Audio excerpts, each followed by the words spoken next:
Hello and welcome to the Pat's Pulpit Podcast. I am Matt St. Jean here with Barrett Hodgson, and oh boy, Patriots. We're coming to you after this Patriots game. Patriots lose 24-10 on Thursday Night Football to the Bills in a game that really, after the first half, never felt competitive. Um, Not a great game all around, Barrett, and Patriots Nation is not in a great place right now. I don't even know where to start with this one. Where do you want to go? I mean, I think the best place to start is probably how disappointing the offense was after looking pretty good last week against the Vikings. Um, your leading receiver today was a cornerback. Like, that's not going to cut it against an elite Buffalo Bills team. And was there anything positive on offense besides Marcus Jones today? To be quite frank, this looked like a team whose left tackle is gravely ill, whose left guard is a rookie, and whose right tackle they signed as a backup from the rival 10 days ago. Like that's what this team looked like on offense.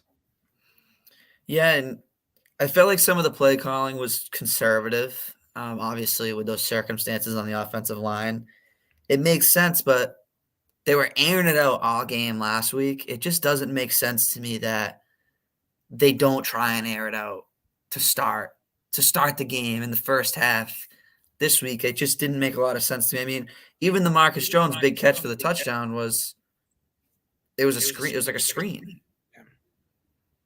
Yeah, I think that's when the offensive line is as bad as New England's is right now, and I think most importantly, as inconsistent as it is, there isn't one bad piece on the offensive line. All of the pieces have bad days, except for maybe Michael Onwenu, but even he, I don't think, was fantastic tonight. It makes it hard to even scheme around it. I think we saw the Vikings last week were able to counter Judon, even though Darisaw was out, because when it's the left tackle out, you can throw chips, and you can throw doubles, and you can do all kinds of scheme stuff to protect one offensive lineman. You can't do that when it's four of the five guys that you can't trust out there.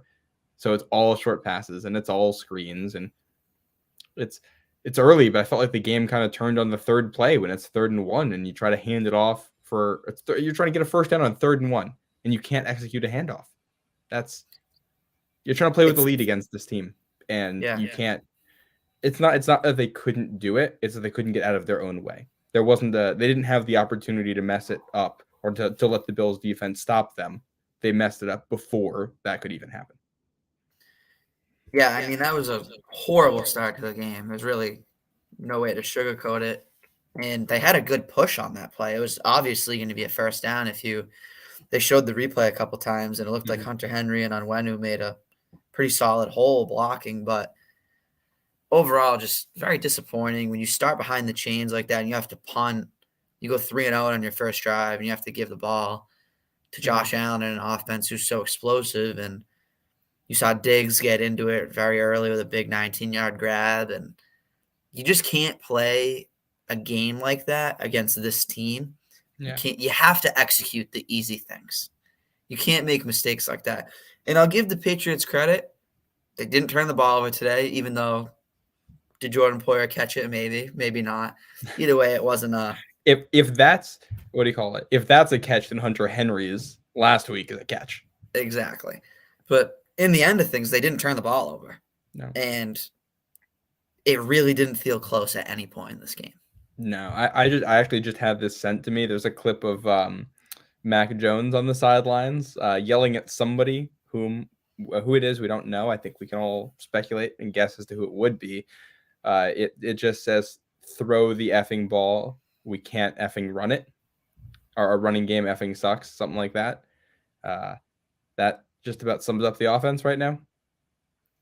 Yeah, it really does. And like I just said, I thought they should have thrown the ball down the field. I mean, they have Tre'Davious White coming back off a big injury that they're still easing back into things. They're on a backup safety because Micah Hyde's out. Jordan Poyer is obviously a very good player. And then they have a couple of okay cornerbacks.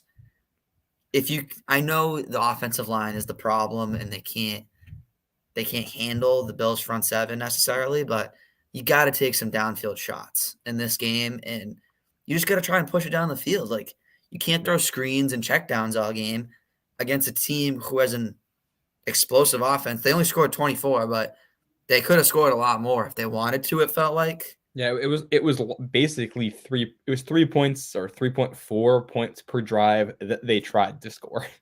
Yeah.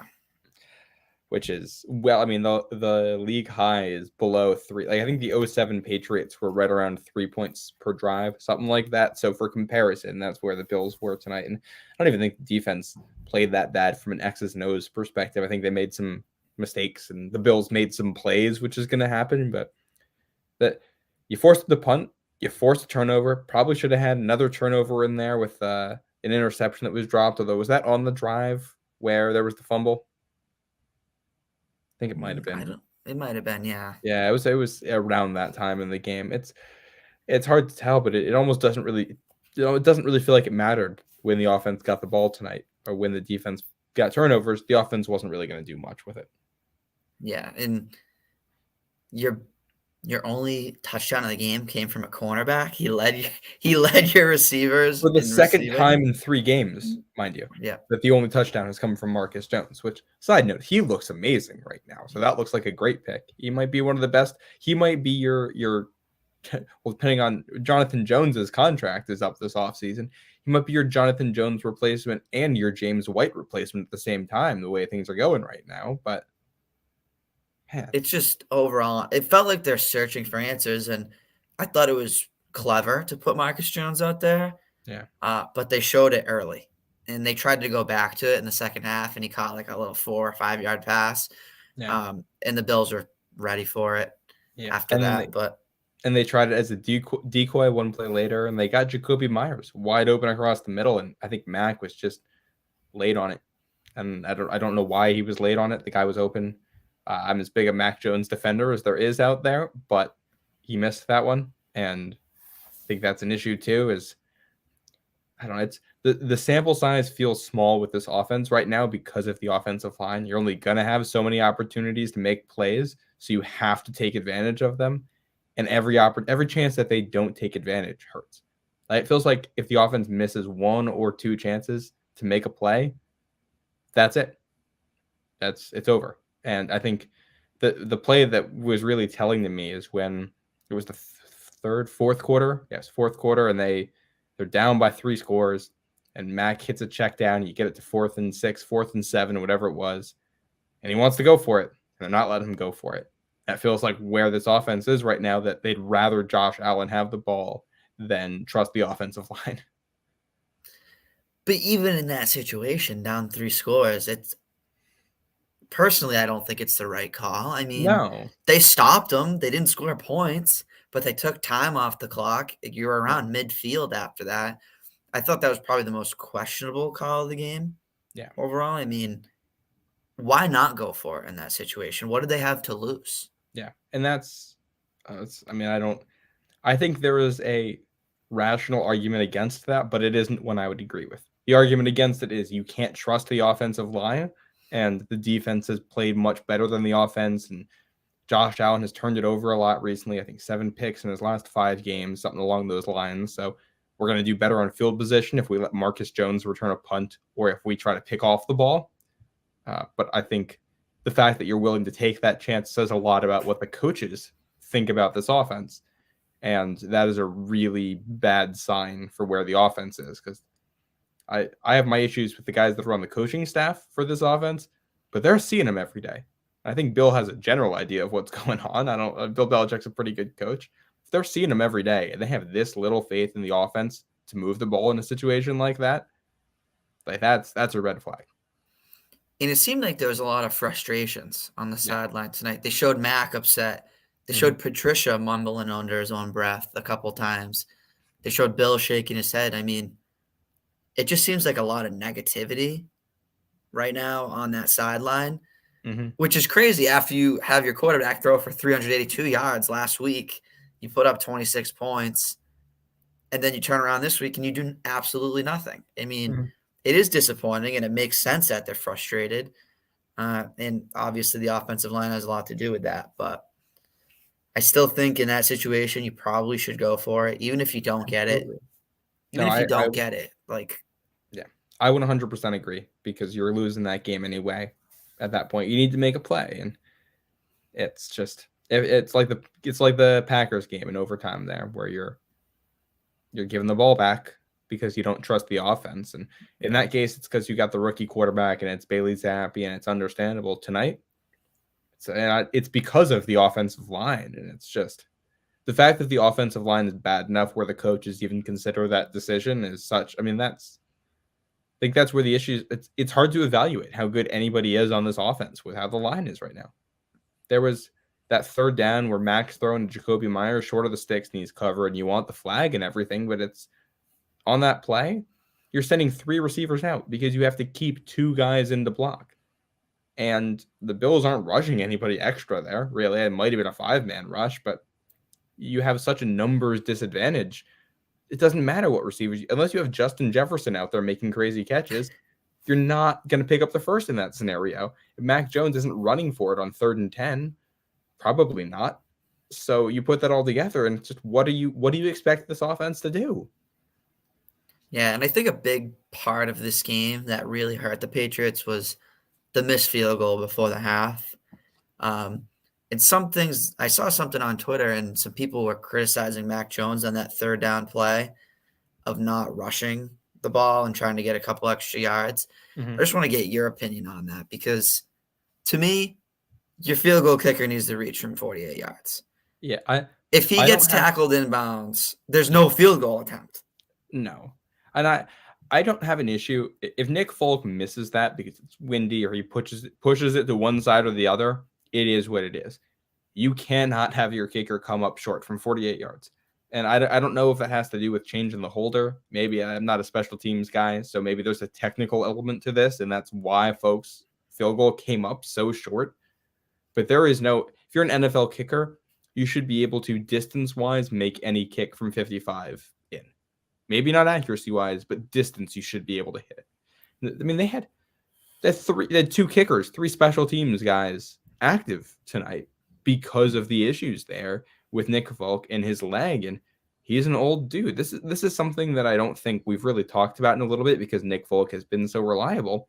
But this team took a pick on a kicker and missed it horribly. That's a pick that went wide right, Yeah. and now you're in a position where you're relying on a really old veteran kicker he's good. He's usually reliable within 50, but it's a cold night in Foxborough. The dude's a little bit old. Things are a little bit different. Like you can't miss that kick, but at the same time, this is the position you're in where you're relying on this guy and he's your offense. Sometimes it's not going to work out for you. Yeah, but even with all that said, I totally agree. You got to reach from 48 yards. Mm-hmm. I just don't understand the people blaming Mac Jones for not trying to run the ball there. They have Yeah, no no, timeouts. They have that no happened last week. timeouts. There's a guy chasing him down. Obviously, he's a couple yards behind him, but Mac's not the fastest guy in the world. If he doesn't get to that sideline, there's not even a field goal attempt. No.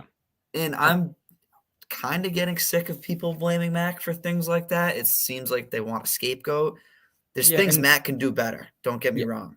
But in yeah, a situation like that, you're trying to take the points, and your field exactly. goal kicker Yeah, should reach. yeah, I 100% agree. And there's plenty to blame Mac for right now, or at least put on his shoulders and ask for him to do better. But that's not one of those things. I know we got dark blue gold in the comment. Oh, dark blue gold. I was waiting for you to show up in the comments because I knew that this was coming. Um, yeah, that's exactly it. 2 botched timeouts. This is the second week in a row now where we've just seen them. The time management is not there, and I don't know who that's on. I mean, at this point, it's everybody. And that starts at the top with Bill, right? I mean, it has to. I agree. I think it's the entire offense and coaching staff. Like, Yeah. you would assume these are things that they work on all the time, and they haven't gotten it right 2 weeks in a row. Yeah. And this is one of those things where it's like I am a fan sitting here analyzing the game. I'm not going to pretend to know what's going on better than Bill Belichick. But what I can say is it looks like the team is overwhelmed. That like none of the details are right in any aspect of this. I wonder if I wonder if they just don't have enough coaches. Do they just not have enough guys to teach what they need to and to get enough reps of everything that they need to? I look back at the training camp too, with how much time they had to spend on getting the offense right and getting the offensive line together, and how much of a time waster that is. You can't get into some of the other stuff you want to do, and it's not really an excuse for any of this. This is basic stuff, but at the same time, if you have to spend so much time on the other basic stuff, things are going to fall through the cracks. And if you have to press so hard just to be close with a team like the Bills, things are going to fall through the cracks. Yeah, and touching on that point, I mean, part of that is having Matt Patricia call your plays and having Joe Judge be a big part of the offense.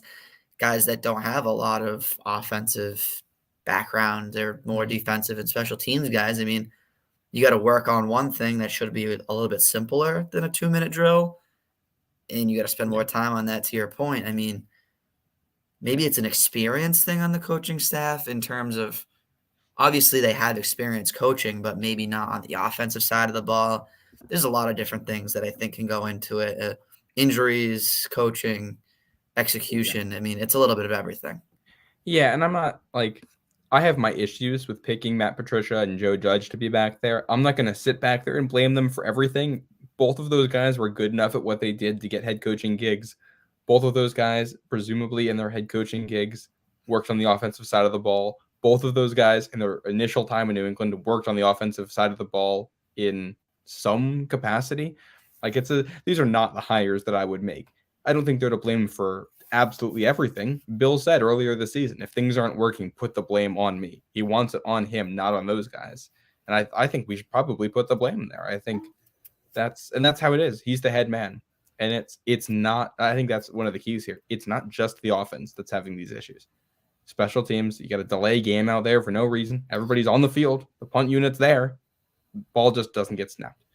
Defense, we've seen kind of issues with details at points there all season long. I think we've seen them go to some really simple defenses at points as a result of that, which Kirk Cousins picked apart last week and Josh Allen picked apart at times tonight. And when it's that consistent across the entire team, it has to go to the top. But I'm not going to call for like Bill Belichick's job or anything, but I think something behind the scenes has to change a little bit to adjust for that. It doesn't even need to be personnel, but the approach has to change if it's not working this badly. Yeah, and it's all aspects. And we've talked about the offense. I mean, you want to jump into the defense a little bit, talk about some of the things that are going on there. And a big concern for me with the rest of the year, they just got torched by Justin Jefferson. Stephon Diggs looked really good.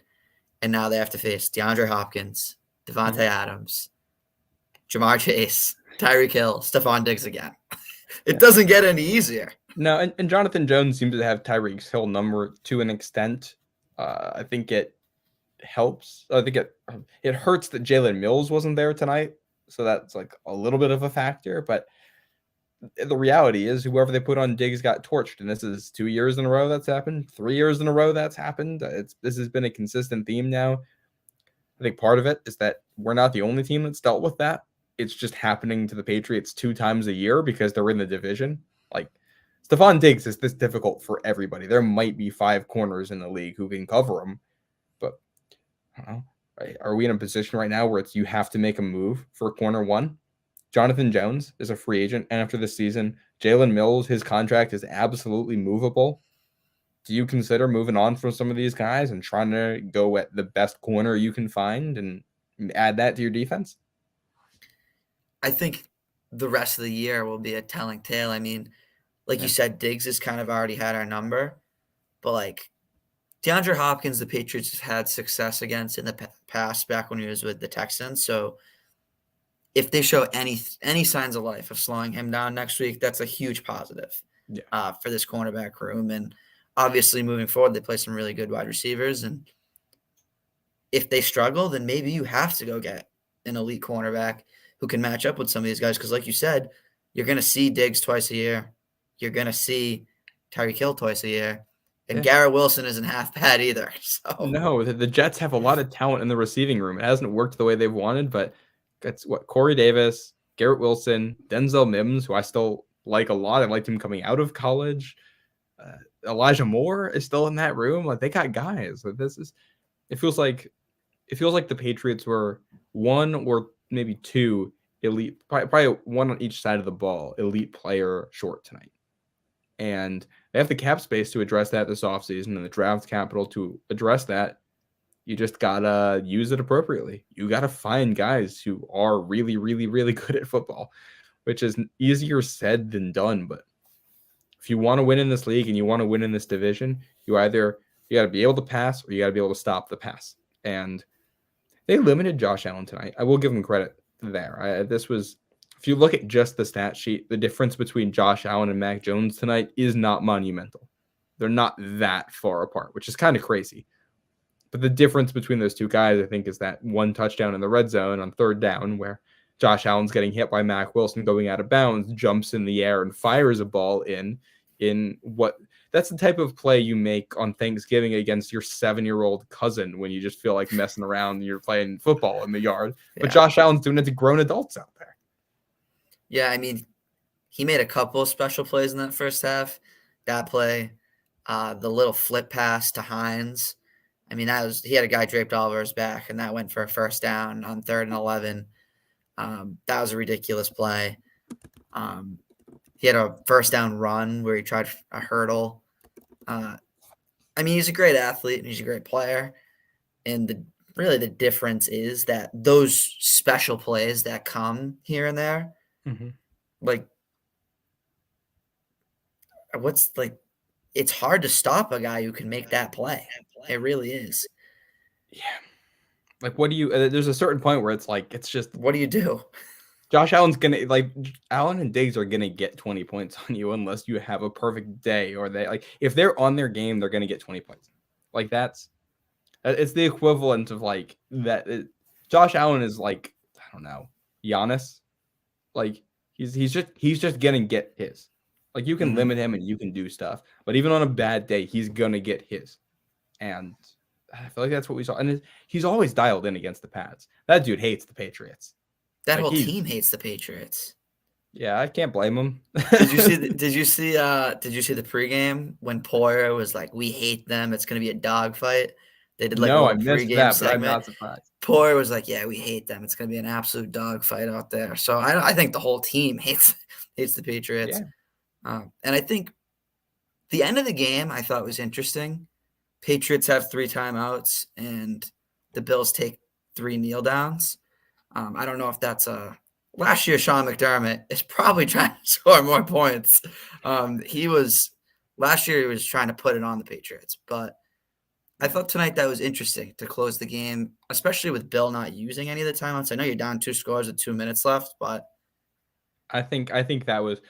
I'll give Bill credit here in that he seems to, when the game is over, he knows the game is over. And I think you could tell on the last offensive drive too, where there wasn't really a hurry. And I get the frustration with not really hurrying there, but I also get the philosophy that this game is over. Now, the Patriots are not winning at that point. So we're playing a good defense. Let's put one drive together. Let's put some stuff on tape. Let's see it work. Let's slow it down and work on the execution. Let's do what we want. And they didn't. They didn't. Well, they got points out of it because they settled for the field goal. But I think we saw some stuff there from Tyquan Thornton, which was good. I thought Mac looked fine. I thought Ramondre looked pretty good in that sequence. They took what they were given, which is what you would expect. I'm not sure where the playmakers are. There aren't really playmakers on this offense outside of Ramondre. I'm not sure that there need to be if the offensive line is as good as we expect in New England. It was so weak across the board that the rest of the talent, the lack thereof, shows up. Yeah, for sure. I just thought it was interesting that both coaches had like the same mindset to close the game out. I thought it was kind of like a little bit of a respect thing in my I agree my thought process. But I totally agree. There was a respect element, and Bill knows when the game is over, and McDermott knows that where it is, and I'm glad to see that after last year too, that this is over. The Pats still have not beaten the Bills in the post-Brady era in a game in normal weather conditions too, which probably should have had a win in there in the Cam Newton year with the fumble late. But outside of that one, they really have not been particularly close. None of them have felt close. No. at all. And I think a part of that is the Bills only averaged 3.6 yards a carry tonight, but I felt like they ran the ball well. They established a rushing attack. James Cook busted off a couple nice runs. Singletary did his thing that he usually does. And I think that was a big part.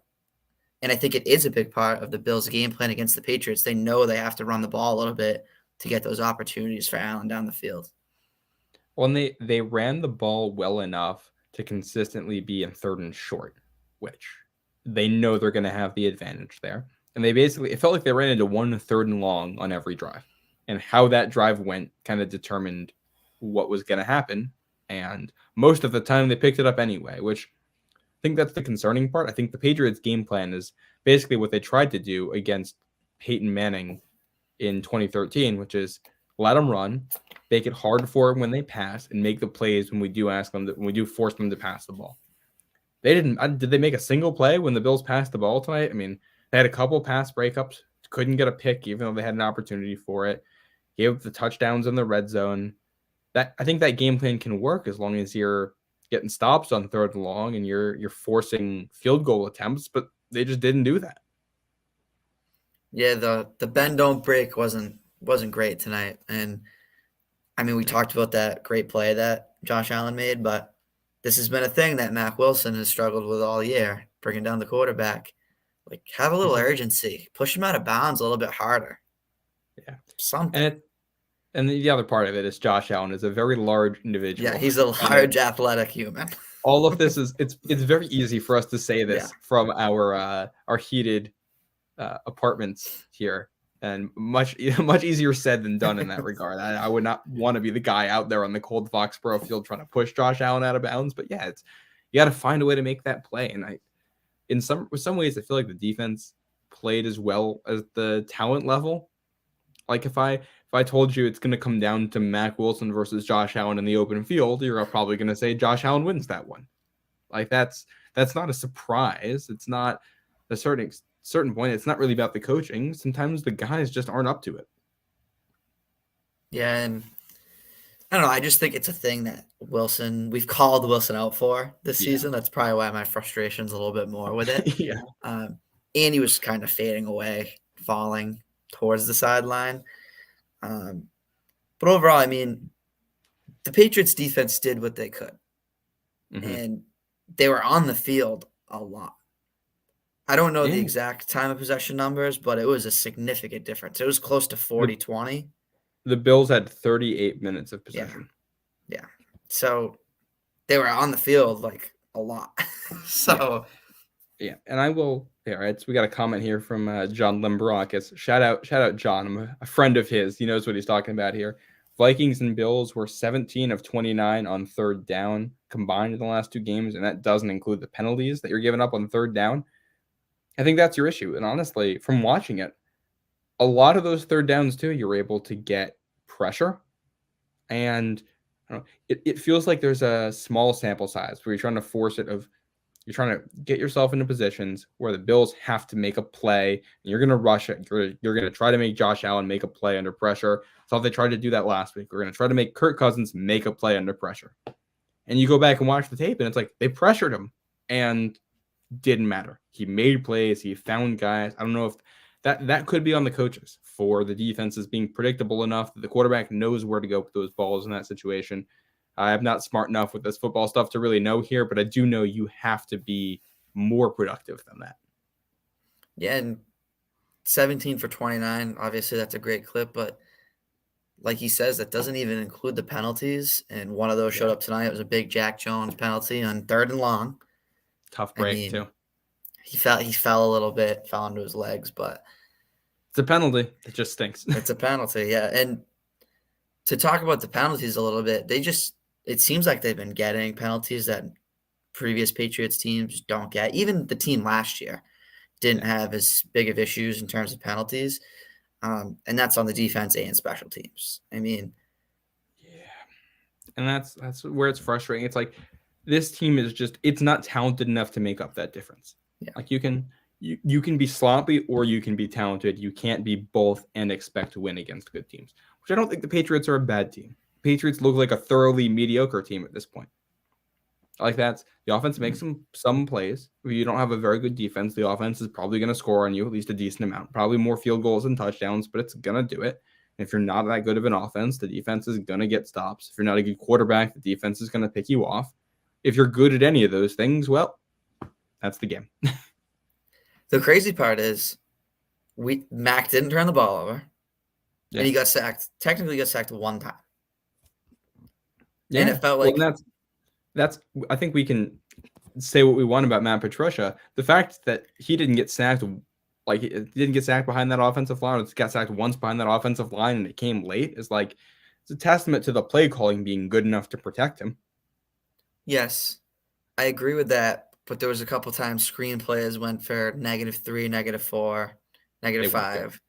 Yeah. Couple plays where there was holding calls.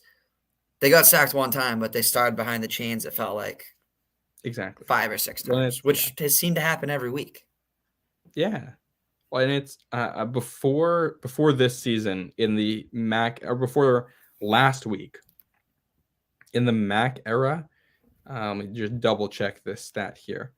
Yeah, they were undefeated in the Mac era when the team does not turn the ball over until last week. They have now lost back-to-back games when the offense doesn't turn it over, and that's kind of all right.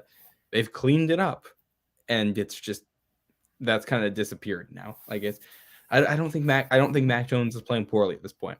I honestly think he's played very similarly the last 3 weeks. The only difference is who is on the offensive line and who is playing defense against them. Yeah, and obviously the Bills and Vikings are better than the. I mean, they're technically better than the Jets, but the Jets are 7-4. Well, the Jets have like a top 5 they have defense. they do have a top defense. I'm just saying overall their teams, but the Vikings are actually 31st in the NFL in yards allowed.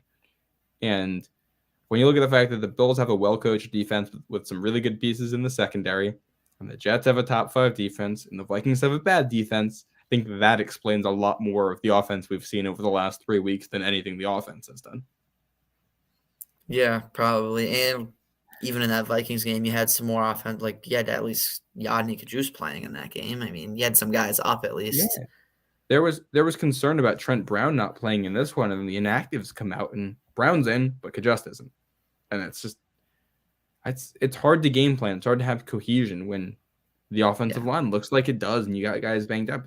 Their starting right tackle was not with the team 2 weeks ago. That's where they're at right now. And he was originally drafted by them, but I don't think that really carries over at this point. Yeah, and Brown came in with an illness, and he looked like he was not 100% tonight. He got beat multiple times during this game, and just overall disappointing night from the offense. I mean, obviously you hope with the circumstances you can do a little bit better, but it does make sense why the play calling is a little bit limited, and it's a lot to deal with a lot of offensive linemen dealing with injuries. I mean, even David Andrews is still banged up. So it's rough all around, and it's frustrating. Marcus Jones is good. If there's one positive here, here's a stat for you. The Bills only outgained the Patriots by 0.2 yards per play. It's 4.7 to 4.5. I don't know how much that means. Looking for something here. Yeah, it's something, but it doesn't mean much when the game feels out of reach right after halftime. I mean, I said out loud to the people I was with, I was like, if the Bills score again before the half, this game's over. And the Patriots stopped them, and they missed the field goal, and then they come out of halftime, they score the touchdown, and the Patriots stall on their next drive. And it's the same thing. It feels the same way. And it's really all phases of the game. I mean, the Patriots defense was decent tonight, but there was still some disappointments. It was all 3 phases felt a little disappointing tonight. Yeah, and I feel like it's kind of felt like that for a while against any team that's good, too. There's that stat they keep throwing up about Patriots' record against teams that score at least 17 points, and like, I don't know if that's a reflection of the offense itself. I think it feels like it's just a reflection of the team as a whole. If there's any game where the game script means that the offense is gonna have to win it or the defense is gonna have to make a couple of plays, any game where you have to play from behind, and this team can't play good enough football to make up for that difference. Yeah.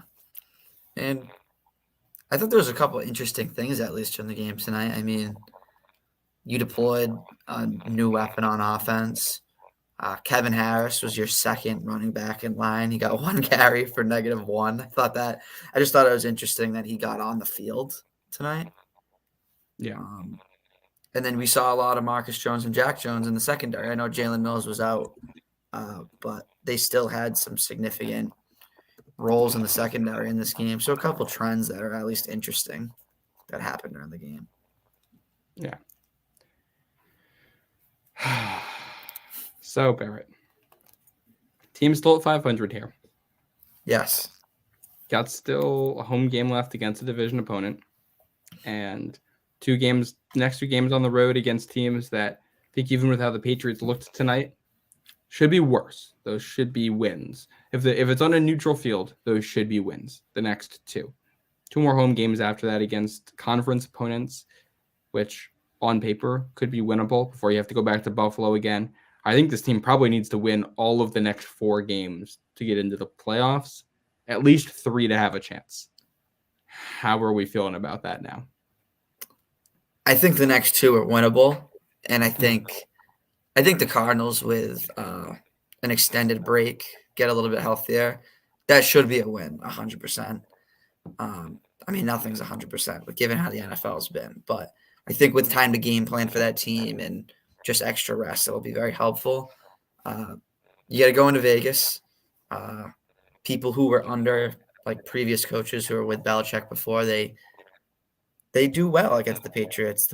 Belichick struggles against his former assistants who have moved on. And I mean, McDaniels is his second coaching stint, but I think that game will be a close game. I think it'll be similar to the Vikings game in terms of high scoring. But you really need the next 2, and then you need to go get the win against the Bengals. That's the one that you circle on the schedule. If you win the next 2, you need that one. That'd bring you to 9-6. And you're probably in the playoff picture if you win that Bengals game. And after what we've seen the past couple weeks and all season, can you ask for much more to be in that spot with 2 weeks left? Yeah, well, we'll see. Do I think they win the next 4 or next 3? I mean, it's a tall task, but you gotta hope. I don't know. I know I'm supposed to have thoughts on this team right now, and I'm just like, it feels like a repeat of last year. And this team feels mediocre, and I don't think it can beat the best of the conference. And if you can't beat the best in the conference, you're not going to be able to get into the playoffs. Not even just the best, the top tier. Yeah, and I mean, after the Bears loss, you need to win at least 1 or 2 games that you're not supposed to. And I think that comes down to Bengals, Dolphins, Bills to end the year. And I think the next 3 defenses you play with the Cardinals, Raiders, and Bengals, you can score points on. You can build something offensively. Hopefully.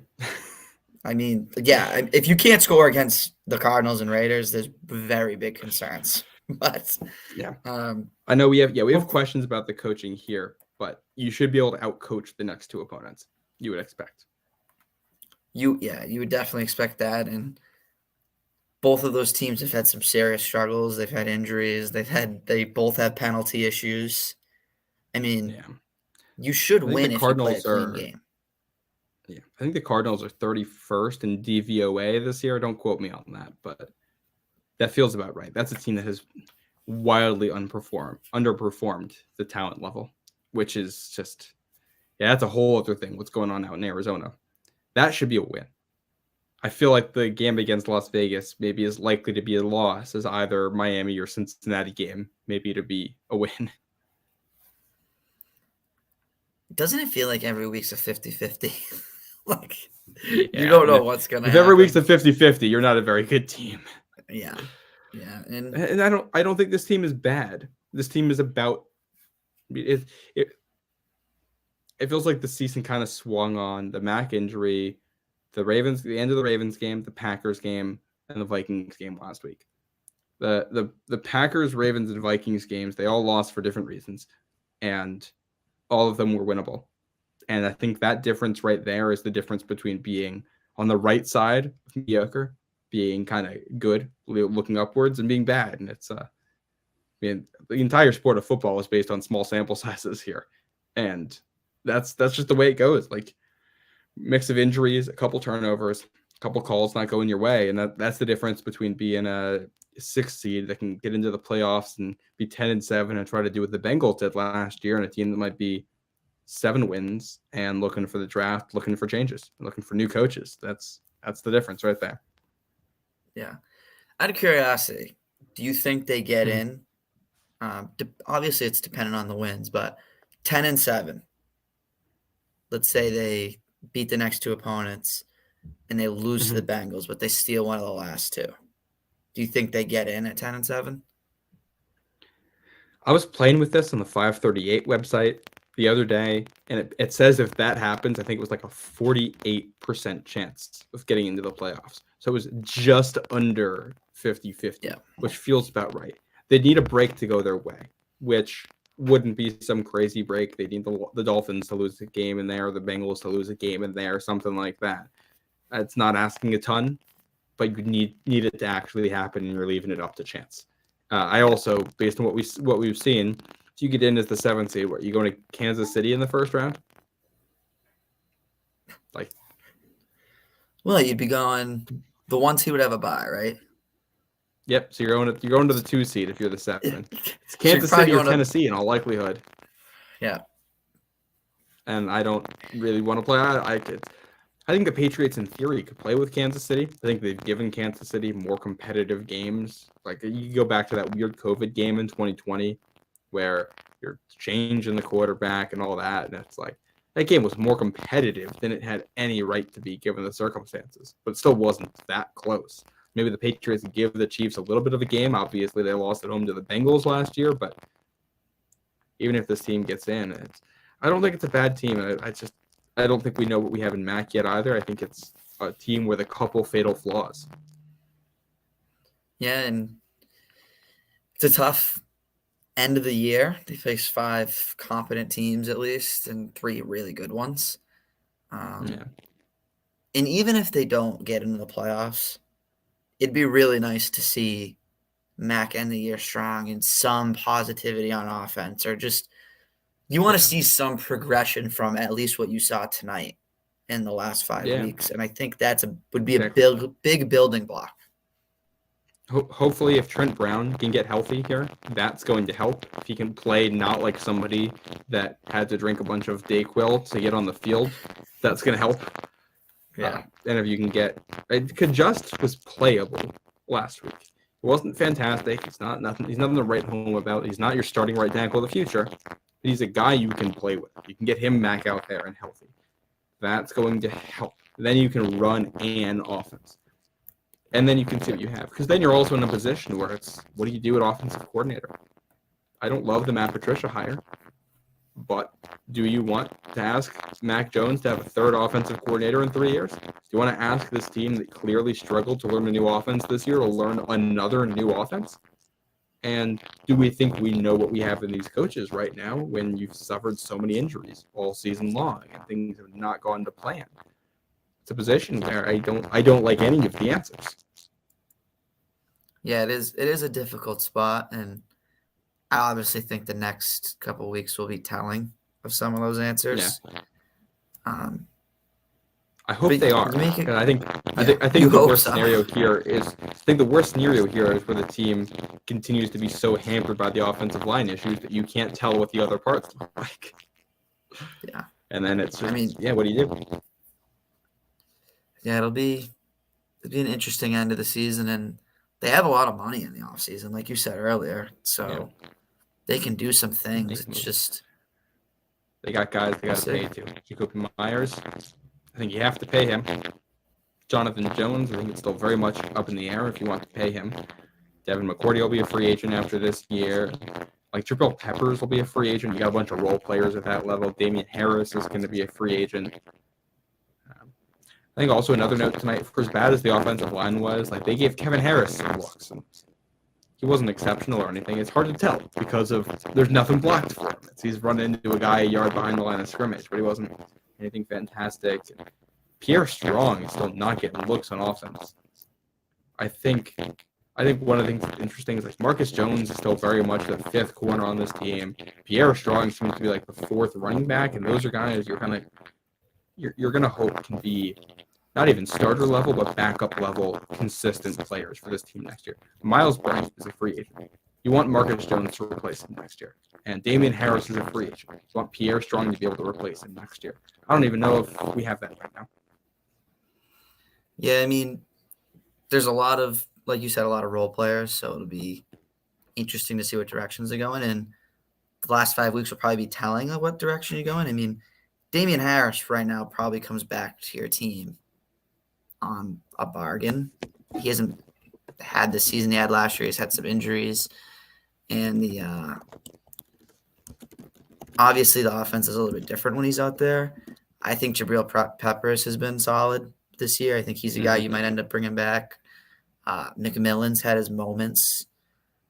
Guys like that. And obviously you have the big ones like the Jonathan Jones and Jacoby Myers that you have to re-sign. But you do have money off the books, and depending on how these last 5 weeks go, you could have a high pick. You could have a mid-tier pick. There's all sorts of scenarios you could still have. Yeah, there's a chance where this team loses 4 of the next 5. And we're looking at a top 10 pick. That's not out of the realm of possibility. Yep. So, all right. Well, it is one of those nights in Foxborough. 24-10 loss. Patriots fall to 6-6 here. Mac Jones, he's going to finish the night there, going 22 of 36 for 195 with a touchdown, only 1 sack. Josh Allen, 2 touchdowns, 22 of 33, 223 yards. Not an overwhelming thing there. Neither team rushed very well. But the Bills did enough, controlled the clock, and were able to pull out a win in Foxborough in a game that really got away from the Patriots, and one that we thought they could have had earlier had they made plays. So it's another one of these nights against the Bills. It feels a lot like where I was sitting on a Saturday night in January of this year. It's different. It's better. They forced punts this time. They forced some punts. They did force some punts. Yeah. But you know what? I'll throw. We're not doing game balls here, but I will say one player who looks a lot better right now, Josh Uche. The breakout's here for him. Yeah, and I think he's under 1 more year of team control. Yeah, he's got 1 more year. But if he plays good again next season, like he is this year, he's gonna make some money. He's gonna make some money. And he's a guy I'd love to keep in it. Like he's an athletic freak. I'm a Michigan fan too, so I watched him there, and it was one of those where there's always a good pass rusher. He needed to be good enough at the rest to kind of put it all together and make it work. He's really good. He had a sack last week. He had 3 sacks against the Colts.